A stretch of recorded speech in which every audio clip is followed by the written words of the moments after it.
La vidéo d'aujourd'hui va parler des prises de position des célébrités qui pullulent depuis un certain temps, et plus précisément des prises de position politiques. Je sais, c'est un sujet très touchy, mais j'aime le risque.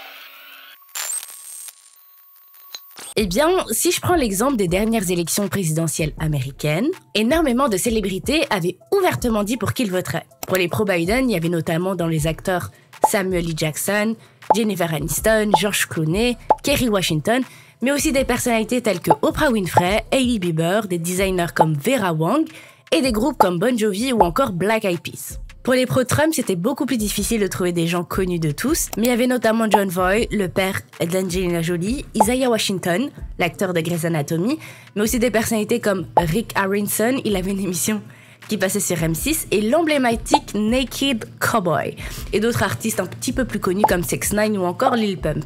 On voit qu'il y a une différence de soutien claire et nette. J'ai galéré à trouver des têtes connues dans le clan Trump, alors que c'était nettement plus facile dans le clan Biden. C'est très connu que les stars sont quasi toutes démocrates et partagent les valeurs du clan, qui sont l'égalité des droits pour tous, l'accès à la santé pour tous, sur le plan économique une réduction des inégalités, l'amélioration du système éducatif, le droit à l'avortement et la régulation des armes à feu et la cause climatique. Dans le clan des républicains de Trump, les valeurs étaient American First, des lois contre l'immigration avec un mur qui sépare le Mexique et les États-Unis, la défense de portée des armes à feu, un scepticisme envers le dérèglement climatique, la réduction des droits à l'avortement et enfin des valeurs très conservatrices et religieuses. Mais tout d'abord, je vais définir l'endorsement. Vous avez sûrement déjà entendu ce mot ou alors vous allez beaucoup en entendre parler dans les prochains jours. Endorsement, ça veut dire en français typiquement soutien et dans le contexte de la politique, c'est le fait qu'une célébrité apporte son soutien public à un candidat aux élections. Mais il y a une jauge d'implication parce qu'elles ne sont pas toutes au même niveau. Pour les moins impliqués, ils inciteront leurs fans, leurs abonnés à aller voter sans pour autant dire pour qui ils vont le faire. Puis, il y a ceux qui donneront le nom du candidat pour qui ils vont voter. Et tout au bout de la jauge va avoir les plus impliqués. Ils feront des concerts, des discours lors de meetings et militeront pour leur candidat. Bon, maintenant que nous avons les bases de ce qu'est l'endorsement politique, nous pouvons rentrer dans le vif du sujet. Pour comprendre cette stratégie, il est préférable de d'abord passer par un point historique. Déjà pour comprendre si cet appui des célébrités est un phénomène nouveau, surtout développé par les réseaux sociaux, spoiler, non, ou si c'est un phénomène qui a juste évolué et qui s'est perfectionné dans le temps. Si je remonte un peu les années, plus précisément dans les années 40, l'un des premiers endorsements politiques a été celui de Frank Sinatra en faveur du candidat démocrate Franklin Roosevelt. Sinatra, c'était l'American Dream par excellence. Fils d'ouvrier, immigré italien, devenu l'une des stars les plus influentes du XXe siècle. En ayant le soutien de l'artiste, Roosevelt a pu bénéficier de son capital sympathie, de la confiance que le peuple avait pour lui, et se servait également de Sinatra pour faire le pont entre la politique et la jeune classe ouvrière, d'où il provenait de base. L'implication de Sinatra ne s'arrêtait pas juste à faire des dîners mondains. Il créera une chanson qui promeut les valeurs démocrates et participera financièrement à la campagne du candidat démocrate. Plus tard, dans les années 60, dans un contexte non présidentiel, mais tout autant politique finalement, ça a été l'implication de Joséphine Baker lors de la marche pour la lutte des droits civiques. Elle était l'une des rares femmes à avoir fait un discours le 28 août 1963 avec le légendaire « I Have a Dream » du Dr. King. Joséphine Baker n'était pas juste une artiste accomplie, elle était aussi une espionne pour les services secrets français pendant la Seconde Guerre mondiale, et sa présence apportait une dimension internationale à cette marche des droits des Afro-Américains qui était et qui est toujours historique. Mais selon moi, le premier à vraiment avoir fait exploser la frontière entre célébrité et politique a été le 40e président des États-Unis, Ronald Reagan. Beaucoup pensent que Donald Trump a été le premier président outsider, alors que c'est faux. Reagan, avant d'être président des États-Unis, il était acteur à Hollywood, notamment connu pour ses rôles de cow-boy. Sa transition vers la politique n'est pas venue de nulle part. À Hollywood, il se politisait déjà depuis quelques années. Reagan a débuté directeur du syndicat des acteurs, il tournait des films de propagande pro-américaine durant la Seconde Guerre mondiale. Là, à ce moment-là, il était démocrate, mais plus le temps passe, plus il change de bord politique, devient républicain, devient gouverneur de la Californie et en 1981, il devient président des États-Unis d'Amérique. On fait un gros saut dans le temps, boum, on est en 2008 et là, changement d'ambiance. L'endorsement évolue grâce à quoi? Devinez, bingo aux réseaux sociaux. Contexte, élection présidentielle américaine de 2008 avec pour candidat Barack Hussein Obama, camp démocrate, face à John McCain, camp républicain. Barack devient le visage du cool, le premier futur président noir des États-Unis d'Amérique, validé par les stars, les médias internationaux, la jeunesse, mais surtout appuyé par la femme la plus influente du monde, Oprah Winfrey. L'économiste Timothy Moore de l'Université du Maryland dira de l'influence d'Oprah: nous pensons que les gens prennent des informations politiques de toutes sortes de sources dans leur vie quotidienne, et pour certaines personnes, Oprah est clairement l'une d'entre elles. Pour vous donner un aperçu de l'influence d'Oprah, c'est la femme qui a permis à l'autrice et accessoirement prix Nobel Toni Morrison de passer de moins de 100 000 ventes d'exemplaires de son livre par an à plus de 500 000, sans compter les versions de luxe. Et tout ça grâce à son passage dans l'émission Club du livre d'Oprah. Et l'expérience a pu être réitérée plusieurs fois. L'analyste Robert Rieger dira d'Oprah: personne n'a jamais eu pareil impact sur l'industrie de livres depuis que Mao Zedong disait de lire ceci ou cela et qu'1 milliard de Chinois obéissaient. C'est une nouvelle révolution culturelle. Le soutien d'Oprah apportera à Obama plus d'1 million de voix aux primaires. C'est l'équivalent des habitants de Djibouti ou de l'Estonie. David D. Jackson, dans son livre Entertainment and Politics, explique comment et surtout pourquoi les célébrités ont autant d'influence sur les jeunes lors d'élections en politique. En 1, le non-intéressement des jeunes en politique, donc vont plus facilement se fier à l'avis de leur célébrité préférée. Et 2, les célébrités sont vues comme des figures d'autorité. Si je prends l'exemple du tweet de Charli XCX cet été avec le Kamala's Brat, je pense que cet été, on a tous bouffé du Brat Summer sur les réseaux sociaux et compris le concept. Mais, au cas où, je fais un petit récap pour tous ceux qui ne savent pas ce que c'est. Brat, c'est le nom du nouvel album de la chanteuse Charli XCX. Et toute une tendance a été créée autour de cet album, avec une danse popularisée sur TikTok, et une philosophie de vie a été rattachée à tout ça. Être soi-même forte mais vulnérable, ne pas être trop apprêtée tout en étant chic, bref, tout un micmac pour dire qu'il faut être authentique. Donc, quand Kamala Harris, la candidate démocrate, a été affiliée à cette tendance par la chanteuse elle-même, eh bien, elle sera validée par toute la fanbase de l'artiste. Ce qui est utile avec l'endorsement politique, c'est qu'une personne qui a un avis clair sur ses positions politiques ne sera pas du tout influencée par une personnalité publique. Non. L'endorsement politique sert lorsqu'une personne est indécise ou apolitique. Personnellement, je trouve ça un peu dangereux d'attendre l'avis d'une personnalité pour faire le sien, mais qu'est-ce qu'il faut faire alors? Déjà, développez votre esprit critique, parce que vous n'êtes pas à l'abri que votre star de référence en politique change d'avis, comme Caitlyn Jenner en 2016. Elle avait appelé à voter Donald Trump parce qu'il était soi-disant un défenseur de la communauté LGBTQIA+, et de la cause féminine. Je vous jure qu'elle a dit ça. Et en 2018, elle a regretté son choix et son vote. En d'autres termes, l'endorsement est un avantage considérable pour les politiques et aussi pour le renforcement de l'image des célébrités. Enfin, ça dépend des idées, mais on en parlera plus tard dans la vidéo. Pourquoi l'avis de Taylor Swift est si important et surtout, pourquoi Donald Trump partage des photos générées par une IA avec la tête de Taylor Swift prétendant qu'elle le soutient? L'endorsement des célébrités pour des candidats politiques est une plus-value indispensable. Si vous n'êtes pas trop politisé, peut-être que de voir votre idole voter pour un ou une candidate vous permettra de faire votre choix. Parce que vous aimez Beyoncé, Channing Tatum ou encore Taylor Swift et que vous leur faites confiance. En fait, les stars sont les premiers influenceurs de la planète et ce bien avant les influenceurs dont le métier est de volontairement influencer leurs abonnés. Et la politique, c'est pas le sujet le plus sexy. Même si selon moi c'est extrêmement important d'avoir un minimum de connaissances. C'est pas le cas pour tout le monde. Et ça, c'est bof ok. C'est pourquoi l'endorsement des célébrités dans la politique, pour les politiciens, c'est un goal. Parce qu'en fait, quand tu regardes bien, c'est de la publicité. Une personne lambda aura d'autant plus confiance en une star dont il aime la production, la musique, les films, la création de contenu, qu'à un politicien. Ashley Spillan, experte d'Harvard en engagement civique et politique, a dit « À l'heure actuelle, Les jeunes électeurs ont une confiance relativement faible dans de nombreux dirigeants et institutions, y compris les médias d'information traditionnels. Mais les célébrités sont souvent une exception rare. Son étude démontre qu'en fait, c'est une bonne chose de dire pour qui tu votes. Ça renforce l'image de marque, mais aussi la démocratie. Parce qu'en observant que dans un même milieu dans l'industrie de l'art, dans sa globalité, il y a des avis et des camps bien distincts. Mais si vous avez le même side des réseaux sociaux que moi, vous avez compris ce dont je suis en train de parler là. Oui, les relations parasociales. Pour ceux qui ne savent pas ce que c'est au plus simple une relation à sens unique. Mais je vais vous donner un exemple pour que vous puissiez bien comprendre. La forme la plus légère sera « Oh, cette star ou cet influenceur, je pourrais trop être amie avec. » Je ne blâme personne, je l'ai déjà pensé, ado. J'étais et je suis toujours très fan de Nicki Minaj.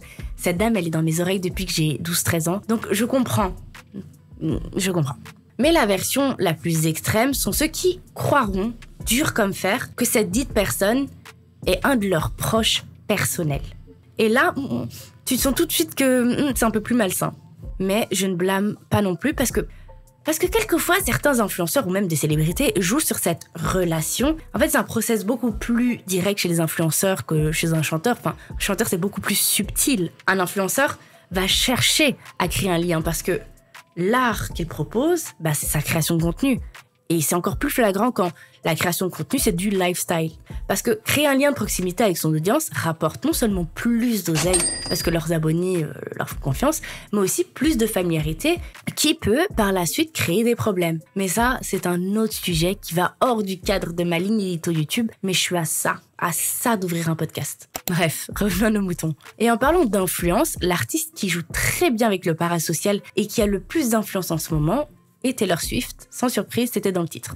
Taylor Swift, c'est 11 millions de téléspectateurs au Eras Tour. 2 milliards, je dis bien milliards, de recettes à sa tournée qui devient maintenant la tournée la plus rentable. Elle est élue la personnalité de l'année par le Times Magazine. Elle a plus de 283 millions de followers sur Instagram. Et pour finir, 91 millions d'auditeurs sur Spotify par mois. Là, je pense qu'on est tous d'accord pour dire que c'est tout bonnement incroyable. Mais après tous ces chiffres, on peut légitimement se demander, est-ce que Taylor Swift peut influencer les élections américaines? Et la réponse est peut-être. Surtout depuis qu'elle a dit pour qu'elle voterait. Ce qui est assez récent. C'est un peu nouveau qu'elle soit autant à l'aise pour parler de politique, parce que, en toute honnêteté, avouer pour qui tu votes, ça passe ou ça casse. C'est d'ailleurs pour cette même raison que peu de personnalités publiques osent parler de leur opinion politique. Certains diront que c'est parce qu'ils sont pas qualifiés ou parce qu'ils sont pas là pour parler de ça. C'est peut-être vrai, mais la raison numéro 1, c'est que c'est un très grand risque de peut-être se mettre une partie de son public, de sa communauté ado. Depuis maintenant quelques années, on voit de plus en plus de célébrités et de personnalités publiques prendre position sur de nombreux sujets sociaux, que ce soit l'environnement, le racisme, le féminisme, le génocide. Je sais pas si j'ai le droit de dire ici, moi à la base je viens de TikTok et je sais que là-bas on est strike pour un mot, donc je préfère m'auto-censurer. Mais maintenant encore plus qu'avant, ils se doivent de mettre en lumière des causes importantes. Ce phénomène s'est amplifié avec les réseaux sociaux et maintenant qu'on est tous connectés les uns aux autres, c'est beaucoup plus facile de dénoncer certaines choses sans pour autant passer par un média certifié qui à la base faisait la pluie et le beau temps dans l'agenda médiatique. Si t'es une personnalité publique et que tu prends jamais la parole pour parler d'un sujet ou d'une cause, etc., ça sera très mal vu parce que ça voudrait dire, sous-entendre, que tu consens à invisibiliser quelque chose. Mais pour bien comprendre, je vais prendre l'exemple du mouvement Black Lives Matter et la mort de George Floyd, paix à son âme, en 2020. Après sa mort, il y avait une pluie de carrés noirs sur Instagram pour dénoncer l'acte raciste qui avait entraîné la mort de George Floyd et aussi un soutien à la lutte contre le racisme. Tout le monde parlait de ce sujet, tout le monde partageait ce carré noir, que ce soit des anonymes, des personnalités publiques ou même encore des marques. Maintenant, imaginez 2 secondes les personnes connues qui ne l'avaient pas fait. Qu'est-ce que ça sous-entend? Qu'elles s'en foutaient qu'un homme noir soit tué impunément pour le seul motif qu'il soit noir, que la lutte contre le racisme leur passe par-dessus la tête? Eh bien, Lana Del Rey en a fait les frais. Quelque temps après la mort de l'homme de 46 ans, Lana avait publié une vidéo montrant les émeutes de protestation suite au drame. Je pense qu'on se souvient tous très bien de tous ces carrés noirs, la colère qui est ambiante, une star qui dénonce des dégradations matérielles. Je vais pas m'avancer, mais je pense qu'à ce moment-là, elle avait pas encore posté le carré noir de soutien. Donc, s'en est suivi des accusations de racisme, surtout que quelques jours avant, elle avait posté un texte qui parlait de l'hypersexualisation des femmes dans l'industrie en donnant des noms d'artistes féminines et que de femmes noires. Bon, après tout ça, elle est partie manifester dans les rues contre le racisme, a posté une photo BLM. Est-ce que ça rachète son image? Non. Pour autant, est-ce que ça veut dire qu'elle est raciste? Bah non plus. Pour moi, si tu as le temps de penser à des voitures qui brûlent, mais pas à un homme qui a perdu la vie dans les rues simplement parce qu'il était noir, c'est que tu dois tellement être privilégié que tu n'arrives même pas à déceler les vraies causes à mettre en avant. A contrario, le couple de Blake Lively et de Ryan Reynolds avait posté, eux j'en suis sûre, le fameux carré noir, ce qu'ils étaient et qu'ils sont toujours, je suppose, des alliés de la lutte contre le racisme. Pour autant, en 2012, ils s'étaient tous les deux mariés dans une ancienne plantation. Donc un lieu où il y avait des esclaves, un passé lourd. Ils avaient été accusés de glamouriser un lieu où des femmes, des hommes et des enfants noirs étaient torturés, tués et violés. Pourtant, aucune réaction de leur part, aucune excuse, même pas une petite réaction, rien du tout.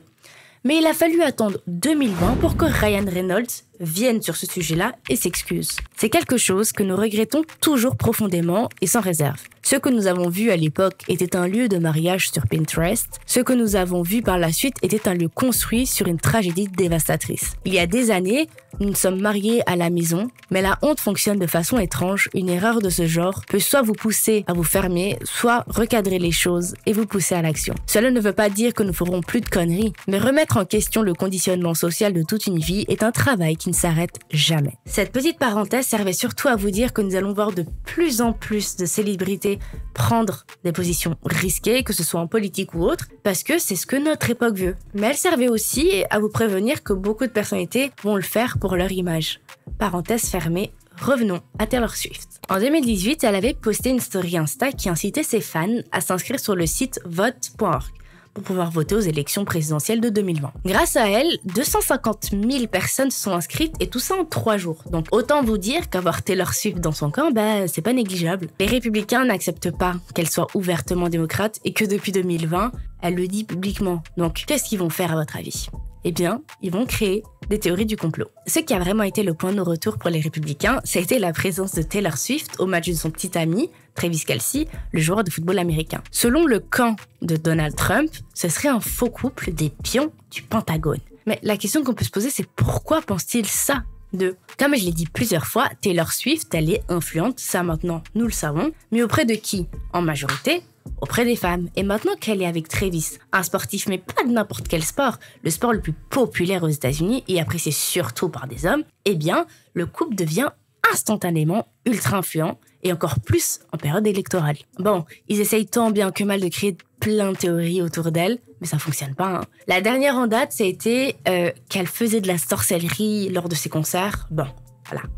Comme je l'avais dit en intro de ce chapitre, Trump n'accepte pas que la jeune blonde populaire qui faisait de la country ne soit pas républicaine. Donc, après toutes ces théories du complot qui ont été échouées, il a décidé de partager ce qu'il sait faire de mieux, donc des fake news.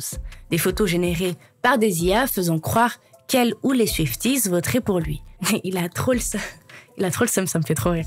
Elle a donc été obligée de démentir sur les réseaux sociaux en partageant ce texte et cette photo d'elle et de son chat, Benjamin Button. Je vous lis le plus important. Je vote pour Kamala Harris parce qu'elle se bat pour les droits et les causes qui, selon moi, ont besoin d'un guerrier pour les défendre. Je pense qu'elle est une dirigeante stable et douée et je crois que nous pouvons accomplir tellement plus dans ce pays si nous sommes dirigés par le calme et non par le chaos. Mais vous savez quoi ? Même le choix de sa photo n'est même pas anodin. Les républicains partagent les valeurs d'une famille traditionnelle.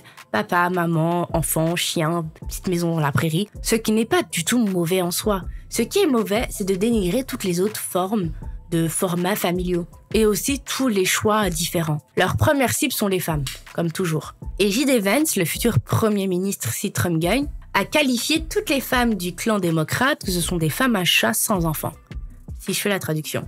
La photo de Taylor Swift a accumulé directement des millions de likes et devinez ce qu'un des plus grands fans de Trump, j'ai nommé Elon Musk, a répondu à Taylor, je le cite, « Bon ok Taylor, tu as gagné, je te donnerai un enfant et je protégerai tes chats au péril de ma vie. » Ce gars me dégoûte.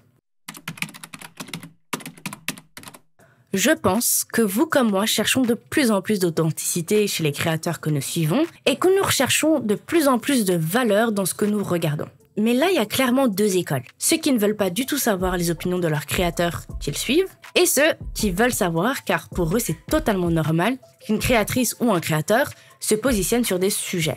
Et je pense avoir trouvé le point de départ. Retournons en 2021 avec la vidéo de McFly et Carlito, feat le président de la République française. Contexte, on est dans la période post-Covid et les gestes barrières doivent être mis en place. Pour informer le plus de personnes, Emmanuel Macron demande à McFly et Carlito d'en faire une vidéo, et si elle atteignait plus de 10 millions de vues, il viendrait faire une vidéo avec eux. Un défi qui a été très facilement gagné. Pouf, la vidéo concours d'anecdotes fit Emmanuel Macron sort sur leur chaîne. Alors, bien qu'ils aient voulu faire cette vidéo sans pour autant faire de la publicité pour Macron, un an avant les élections françaises qu'il a gagné, eh bien, c'était tout de même de la publicité politique. Suite à ça, de nombreuses critiques ont suivi.